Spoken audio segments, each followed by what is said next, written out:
the top 3 things from the Premier League, right? And so anybody that's watching and or listening to this, let us know what you thought of the Premier League weekend. Throw those comments in if you're watching this live.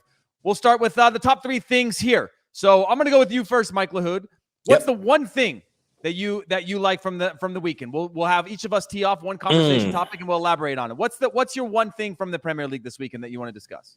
I know Nigel is sitting there thinking I'm going to go USMNT heavy, and I was so tempted. I was so poised for this. I see him rolling his eyes, and knowing you were going to be on the show, Heath, I'm going to make a massive pivot. I'm going even further north. Newcastle. 5th place Newcastle, baby. 5-1 win.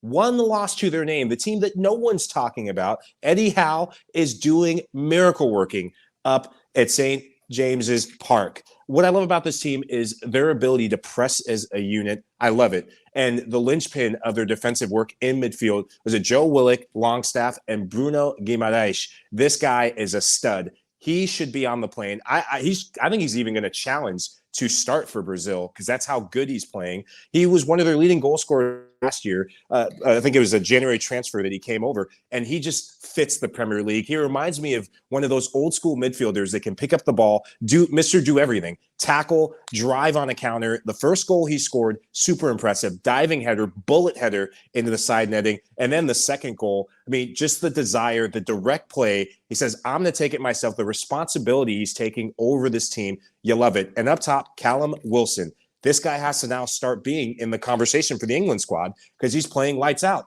Miguel Almiron, another MLS guy. Nigel, going to have to give my MLSers a shout. But this guy, last season, he was floundering. This season, he's looking like the flying Paraguayan. He scores a goal, and he goes to the corner flag, gets the flag out. Everything is going right for Newcastle. Really, really like this team. And to sound off, remember, this is a Newcastle team that almost beat Manchester City. They probably gave City the biggest game of the season so far. In the end, it was a draw. Hey, you don't get to almost beat anybody. Either you beat them or you don't. You don't get to almost beat anybody. It was a great performance. It was a great performance. Nigel, what's your thoughts on this Newcastle squad right now? And then when you finish that thought, take us into your one moment from the weekend as well. Could be a player, could be a team, could be a result.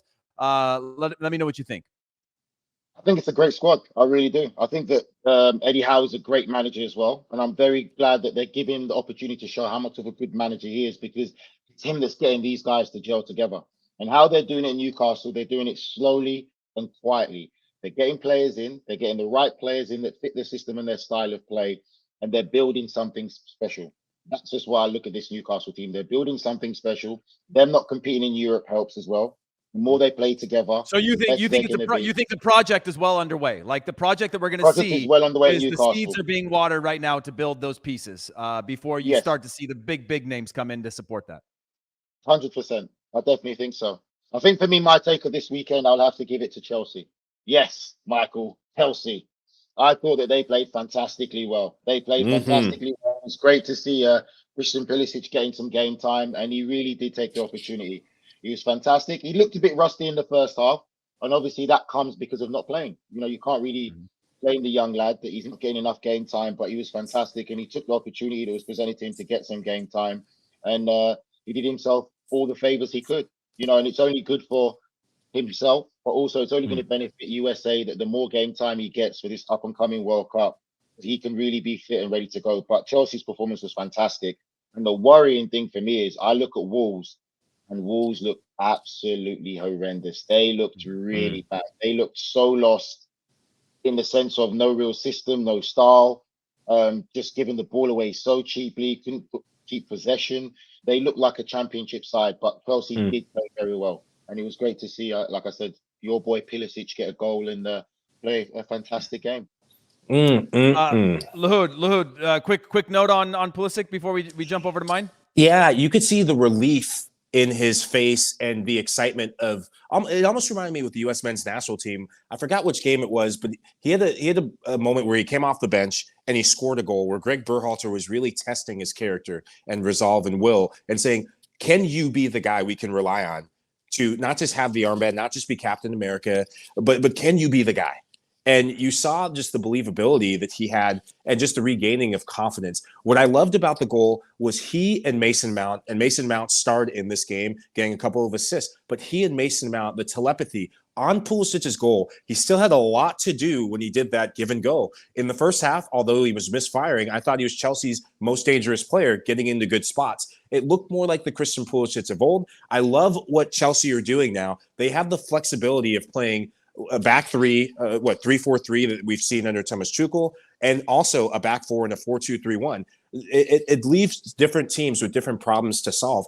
Conor Gallagher, Mason Mount, the mobility in that midfield three is a nightmare to keep tabs on, because all those players can run, all those players can pop up in different places, but that interchangeability between he and Mason Mount, I think that is Christian Pulisic at his best, playing with someone that he has chemistry with. I like that. Well, the thing that I'm going to move over to then is actually the Leeds match. It was one of the more complete first halves I've seen from Leeds in terms of dictating the flow of play, having an actual system. I saw Tyler Adams get into the attack and set up Bamford on a ball that he should have been able to put through. Brendan Aronson slaloming through to set up the first goal. A really good performance from the Americans, but Leeds starting to have a little bit more, at least in the first half, of something that might give them a foundation to survive or do well in the Premier League, right? That high energy stuff works until you get punched in the face. They were controlling the run of play, one stupid set piece. They then go 1-1, and they're not able to get out with any points on a day like this. They've got to start to extend those longer. But Leeds, I'm starting to see just a little bit of just a new way of playing. That's not just kissing the crest, heart, fight, and things like that. Because we know the Premier League's so good that to do that for 38 matches just isn't sustainable. So there are some glimpses there that I'm starting to see, and I thought overall decent performances